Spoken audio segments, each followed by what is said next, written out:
Afrika Mashariki ni saa 12 sawa na saa 11 katika maeneo ya Afrika ya Kati na baadhi ya maeneo ya Maziwa Makuu. Hujambo na kukaribisha msikilizaji katika Amka na BBC. Mimi ni Halima Nyanza. Katika Amka na BBC asubuhi hii, Sent by Saudi Arabia, by UAE, and by Qatar, and by Iran. And it would have been a massive attack. Rais Donald Trump asema Marekani imesitisha kwa muda mashambulizi mapya dhidi ya Iran ili kutoa nafasi ya kufikia makubaliano ya kuzuia Iran kuwa na silaha za nyuklia. Rais wa Burundi Evariste Ndayishimiye asema serikali yake imefanya kila juhudi kurejesha mahusiano na nchi jirani ya Rwanda.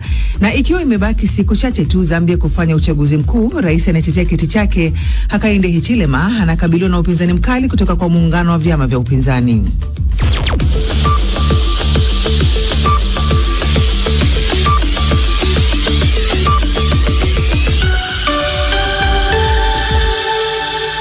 Kwanza kabisa na muktasari wa habari za ulimwengu na David Nkia. Karibu David. Asante Halima, bila shaka hujambo msikilizaji. Rais wa Marekani Donald Trump amesema mazungumzo mapya na Iran yataanza Jumatatu kuhusu kufungua tena mlango bahari wa Hormuz na kukomesha malengo ya Tehran ya nyuklia. Siku ya Jumamosi, Trump alitoa amri ya kusimamisha mashambulizi ya anga yaliyopangwa kufanywa, akisema uamuzi wake ulifuatia ombi la Iran. Tehran hata hivyo imetupilia mbali madai yake. Ni hivi punde zaidi katika muundo wa matangazo wakati wa mzozo wa miezi mitano ambao umeshuhudia rais wa Marekani akisitisha mashambulizi makubwa na kisha kuyasimamisha au kufanya mashambulizi madogo. Hapo awali Iran ilisema kwamba ilikuwa karibu na makubaliano na Oman juu ya kusimamia mlango bahari wa Hormuz. Nchi hizo mbili zinadhibiti kila upande wa njia hiyo muhimu ya maji. Nchini Pakistan, mshambuliaji wa kujitoa mhanga amewaua watu wengine 14 katika kituo cha polisi katika jimbo la Khyber Pakhtunkhwa. Maafisa wamesema shambulio hilo lilitokea katika mji wa Kabul kwenye bonde la Swat, ambapo mamia ya watu walikuwa wakifanya mkutano wa kupinga ongezeko la mashambulio ya wanamgambo wa eneo hilo.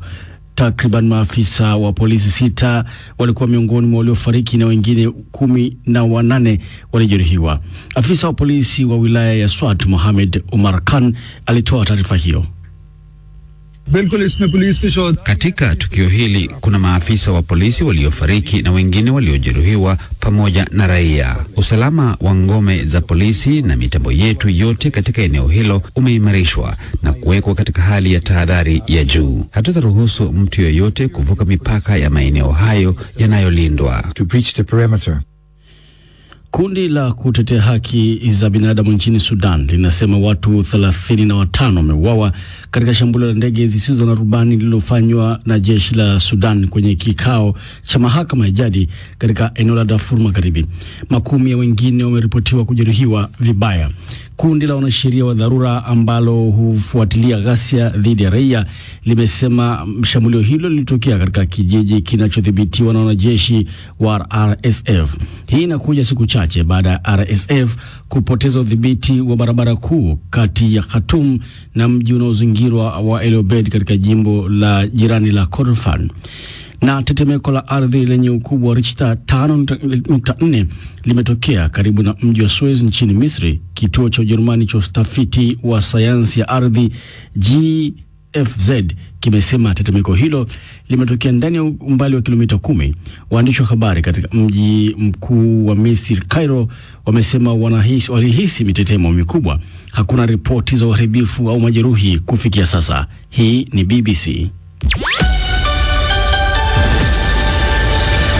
Na muktasari wa habari za ulimwengu umesomwa na David Nkia. Unasikiliza Amka na BBC kutoka idhaa ya Kiswahili ya BBC, ikutangazia kwenye FM radio wa shirika na internet katika bbcswahili.com. Ukiwa nchini Tanzania, matangazo haya unaweza kuyasikiliza kupitia Radio Free Africa, Radio 1, Radio Kwizera, CJFM na Aboud FM. Kenya tunasikika kupitia Mwanedu FM, Nyota FM na Kanto FM. Uganda ni Radio Muhabura, Radio Chitara, Radio Elira na Karamoja FM. Jamhuri ya Kidemokrasia ya Kongo tunasikika kupitia Radio Muungano Beni na Lizard Radio. Mimi ni Halima Nyanza, karibu. Rais wa Marekani Donald Trump amesema nchi yake imesimamisha kwa muda mashambulio mapya dhidi ya Iran ili kutoa nafasi ya kufikiwa kwa makubaliano yatakayositisha azma ya Iran ya kuwa na silaha za nyuklia na kufungua tena mlango wa bahari wa Hormuz. Shirika rasmi la habari la Iran limeripoti kwamba mazungumzo kati ya utawala wa Tehran na Oman kuhusu mlango bahari wa Hormuz yalikuwa katika hatua ya mwisho, likimnukuu waziri wa mambo ya nje wa Iran Abbas Araghchi.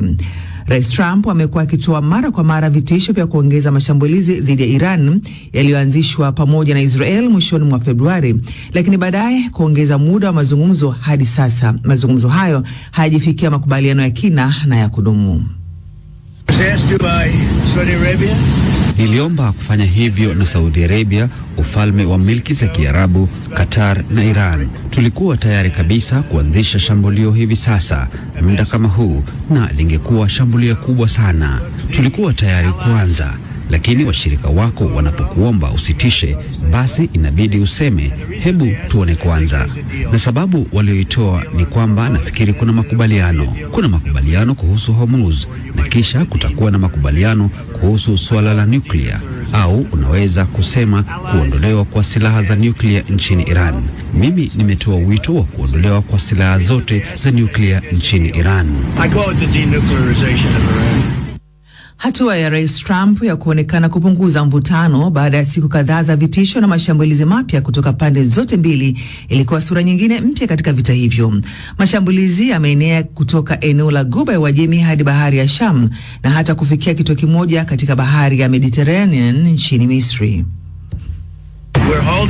Kwa hivyo tunalisitisha kwa sasa, tutaona kitakachotokea. Tunaweza kufanya hivyo wakati wowote tutakapotaka, lakini tuliombwa na pande tatu kuu.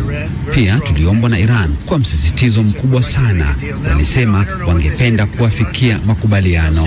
Unajua, sijui hasa wanamaanisha nini, kwa sababu mara nyingi wananiambia hivyo, alafu baadaye wanaenda kusema hata sijui anachokizungumzia. Ni wazi kwamba hawataki kushambuliwa, na walijua ukubwa wa shambulio lilokuwa limepangwa, kwa sababu waliona maandalizi yake yakifanyika. Ni Rais wa Marekani Donald Trump. Takriban watu 14 wamefariki dunia na wengine 18 kujeruhiwa baada ya shambulio la bomu la kujitoa mhanga karibu na kituo cha polisi katika eneo la Kabul wilayani Swat kaskazini magharibi mwa Pakistan. Mlipuko huo ulitokea siku ya Jumapili nje kidogo ya kituo cha polisi, wakati hali ya usalama nchini humo ikiendelea kuzorota kutokana na ongezeko la mashambulizi ya wanamgambo. Martha Saranga na maelezo zaidi. Maafisa wa polisi wanasema waliouawa ni pamoja na maafisa wa polisi 5 na raia 8. Mtu wa 14 anaaminika kuwa ndiye mshambuliaji aliyejilipua kwa bomu. Kwa mujibu wa idara ya polisi, uchunguzi umeanzishwa na operesheni inaendelea kuwatafuta watu wote wanaoshukiwa kuhusika na kupanga au kusaidia shambulio hilo la kikatili. Haijafahamika mara moja ikiwa walengo wa shambulio hilo walikuwa maafisa wa polisi au mkutano wa wananchi waliokuwa wamekusanyika katika maandamano ya kuonesha uungaji mkono kwa polisi yaliokuwa yanafanyika karibu na eneo hilo. Waziri Mkuu wa Pakistan Shehbaz Sharif amesema amesikitishwa sana na tukio hilo na kutoa salamu zake za rambirambi kwa familia za waliopoteza wapendwa wao. Naye Rais Asif Al-Zardar amelaani vikali shambulio hilo, akisema magaidi hawatafanikiwa kuvuruga amani, umoja wa taifa wala mamlaka ya serikali ya nchi hiyo. Pia ameagiza waliojeruhiwa wapatiwe matibabu bora, huku akitaka uchunguzi wa kina ufanyike na wahusika wafikishwe mbele ya sheria. Katika miezi ya hivi karibuni, mashambulizi ya wanamgambo yameongezeka kwa kiasi kikubwa katika maeneo ya mpakani mwa Pakistan, yakilenga hasa vikosi vya usalama. Serikali ya Pakistan imekuwa ikishutumu serikali ya Taliban nchini Afghanistan kwa kuwapa hifadhi au msaada wapiganaji hao, madai ambayo Taliban wameendelea kuyakanusha. Taarifa yake ya Martha Saranga. Rais wa Burundi Evariste Ndayishimiye amesema kuwa taifa lake na serikali yake imefanya kila juhudi ili kurejesha mahusiano yake na nchi jirani ya Rwanda, lakini utawala wa Kigali umekuwa ukisita na kutotekeleza maafikiano yao.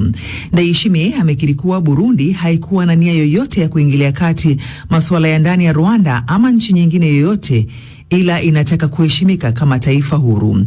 Amesema Burundi itaendelea kuchangia juhudi za kupatikana kwa amani Jamhuri ya Kidemokrasia ya Kongo, Mwandishi wetu wa idhaa ya maziwa makuu Gahuza Siriak Muhawenaye amezungumza na Rais Ndayishimiye. Wanyarwanda na Warundi hawana tatizo lolote kati yao. Tatizo liko kwa viongozi.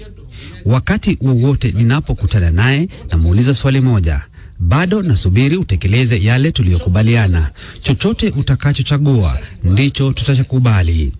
Ukichagua vita, tunaenda vitani, au kama unataka amani, tutakuwa na amani. Hata nilimuuliza ni nini Burundi inaweza kuwapa ili watupe amani, lakini hawajawahi kunipa jibu. Rwanda imetia saini mkataba wa amani na Jamhuri ya Kidemokrasia ya Kongo unaolenga kumaliza mzozo huo. Hata hivyo, mapigano yanaendelea. Kwa maoni yako, nini zaidi kinachohitajika kufanyika ili kuhakikisha mkataba huo unatekelezwa, ikizingatiwa kuwa Burundi pia ina wanajeshi mashariki mwa DRC? Kumekuwa na michakato miwili tofauti. Mmoja ni kati ya watu wa Kongo wenyewe na mwingine ni kati ya serikali za Rwanda na Jamhuri ya Kidemokrasia ya Kongo. Kwa hivyo leo, kuhusu mchakato wa Rwanda na Jamhuri ya Kongo, nimepokea tu ujumbe kutoka kwa Rais wa Kongo akiniarifu kuhusu utekelezaji wa sehemu yao ya mkataba. Kutokana na kile nilichokisikia, wanapiga hatua nzuri sana. Ripoti ya hivi karibuni ya Umoja wa Mataifa inasema FDLR inashirikiana kwa karibu na wanajeshi wa Burundi. Rwanda inajua vizuri sana kwamba hatujawahi kufanya kazi na FDLR. Lakini baadhi ya watu wamedai kuwa walikuja Burundi kwa mafunzo ya kijeshi. Kila wakati tulipowakamata wanachama wa FDLR, tuliwakabidhi kwa serikali ya Rwanda. Wakati jeshi la Jumuiya ya Afrika Mashariki lilipowekwa kwa mara ya kwanza nchini Kongo, Rwanda ilikuwa ikisimamia huduma ya ujasusi. Kwa hivyo nilimwambia Rais Paul Kagame, sasa kwa kuwa wanajeshi wako wanazungumza na wetu, watuambie mahali ambapo wanachama wa FDLR wako. Ikiwa hatutawatambulisha, utasema kuwa tunawasaidia. Lakini hawakuonyesha wanajeshi wetu mahali ambapo wapiganaji wa FDLR walikuwa. Sasa tunaelewa FDLR iko Ituri. Hakuna wanajeshi wa Burundi huko. Wengine wako katika maeneo yanayodhibitiwa na M23 na Rwanda. Kwa hivyo wakati Rwanda inapowashtumu wanajeshi wa Kongo kwa kufanya kazi na FDLR, wanasema pia kwa sababu wanajeshi wa Burundi wanafanya kazi na wanajeshi wa Kongo. Hiyo inamaanisha kwamba wao pia wanafanya kazi na FDLR.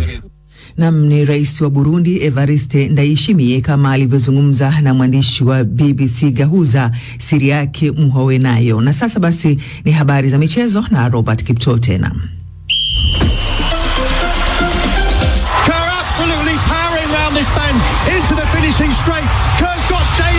Michezo ya Jumuiya ya Madola ya mwaka huu yamekamilika jana usiku katika mji wa Glasgow nchini Scotland.